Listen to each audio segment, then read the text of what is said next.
नमस्कार दोस्तों, कैसे हो आप सब। आपका स्वागत है फिर से एक नई कहानी के साथ। तो आइए शुरू करते हैं। क्या थी वो कहानी। मेरा नाम संजय है। जो कहानी मैं आपको बताने जा रहा हूँ वो मेरी कहानी है, जो एक खौफनाक मंजर को दर्शाती है। मैं अपने काम के सिलसिले में अपने शहर से बाहर आया था। मेरी एक कंपनी से कुछ डील होनी थी। इसी कारण मैं उस डील को करने के लिए अपने शहर से दूसरे शहर आया था। मैं एक होटल में रुका हुआ था। मेरी उस कंपनी के साथ मीटिंग फिक्स होती है एक दिन 12 बजे।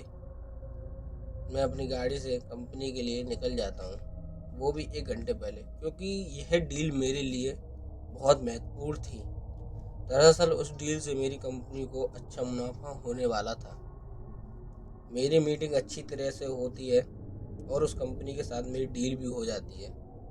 जब मैं मीटिंग ख़त्म करके अपने होटल की तरफ जा ही रहा था, तभी मेरे मन में विचार आया, कंपनी की डील भी अच्छी हो गई है, क्यों ना इसी खुशी में आज इस शहर के सबसे बढ़िया और हाई लेवल के बार में जाकर थोड़ा एंजॉय करके आता हूँ। और सुबह मैं अपने शहर के लिए निकल जाऊँगा, मतलब अपने घर के लिए निकल जाऊँगा। जैसे ही रात होती है, मेरे होटल से थोड़ी दूरी पर एक बार था। मुझे उस बार के बारे में होटल के वेटर ने बताया था, जिसका नाम संदीप था।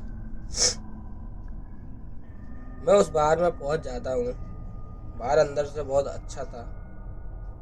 उसमें सारी सुविधाएं थी और लाउड म्यूजिक भी बज रहा था और बहुत से लोग वहाँ पे डांस कर रहे थे। मैं बार के वाइन टेबल पर पहुँचता हूँ और उस बार के वेटर से कहता हूँ, भाई मेरे लिए टकीले शॉट बना दे। दरअसल मुझे टकीले शॉट पीने का ज़्यादा शौक था।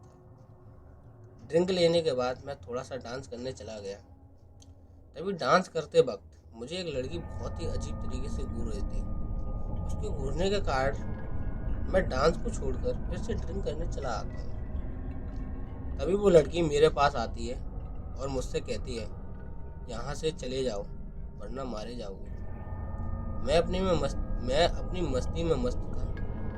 मैंने उसकी बातों को अनसुना करके मैं नाचने चला जाता हूँ। तभी अचानक से मेरे पास एक शख्स नाच रहा था, तो मेरा उससे धक्का लग गया और इतने में ही उसकी गर्दन धड़ से अलग हो गई। मतलब धक्का लगने के कारण उसकी गर्दन धड़ से अलग हो गई। यह नज़ारा देखकर मेरी चढ़ी हुई 1 मिनट में उतर गई और मैं बहुत ज़्यादा घबरा जाता हूँ।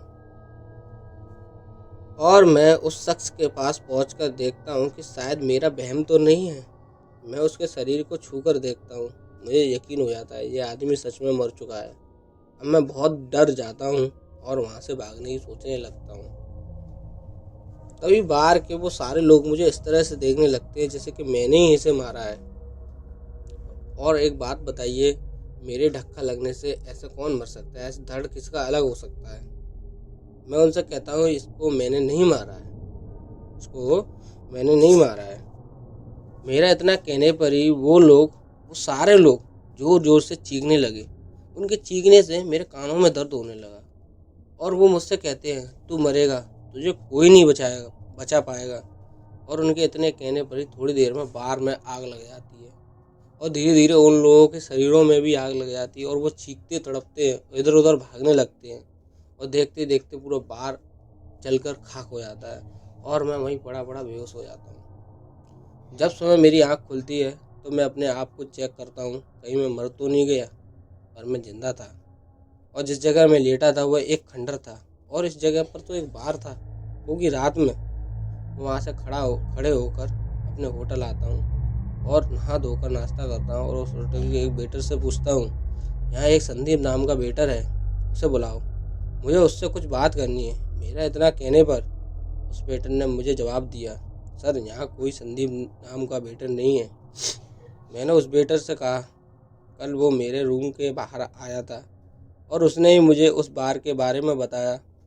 वेटर इन बातों को सुनकर कहता है, दरअसल सर आप जिस संदीप की बात कर रहे हो वो आज से 5 साल पहले उसी बार में आग लगने के कारण उसकी मृत्यु हो गई थी। इतना सुनकर मेरा दिमाग चकरा जाता है और मैं अपने आप से कहता हूँ, ये मेरे साथ क्या हो रहा है।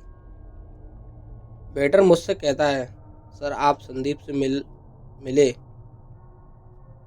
उस वेटर ने मुझे उसकी एक फ़ोटो दिखाई। मैंने उससे कहा यही है जिससे मैं मिला था। मेरे इतने कहने पर उस वेटर ने कहा सर आप बहुत भाग्यशाली हो जो आप जिंदा हो। नहीं आज तक जो भी संदीप से मिला है वो जिंदा नहीं बचा, क्योंकि उसने उन लोगों को सभी को जिससे वो मिला है उनको सबको वहाँ बाहर में भेजा और वो बाहर में ही उसी खंडर में मरे हुए मिले। आप सर बहुत भाग्यशाली जो आप वहाँ से बच के आ गए। उस वेटर ने मुझसे कहा सर अब आप अपने घर निकल जाइए और रास्ते में जाते वक्त यहाँ से 3 किलोमीटर दूरी पर एक मंदिर मिलेगा जो कि हनुमान जी का है। उस मंदिर में थोड़ी देर रुक कर जाना।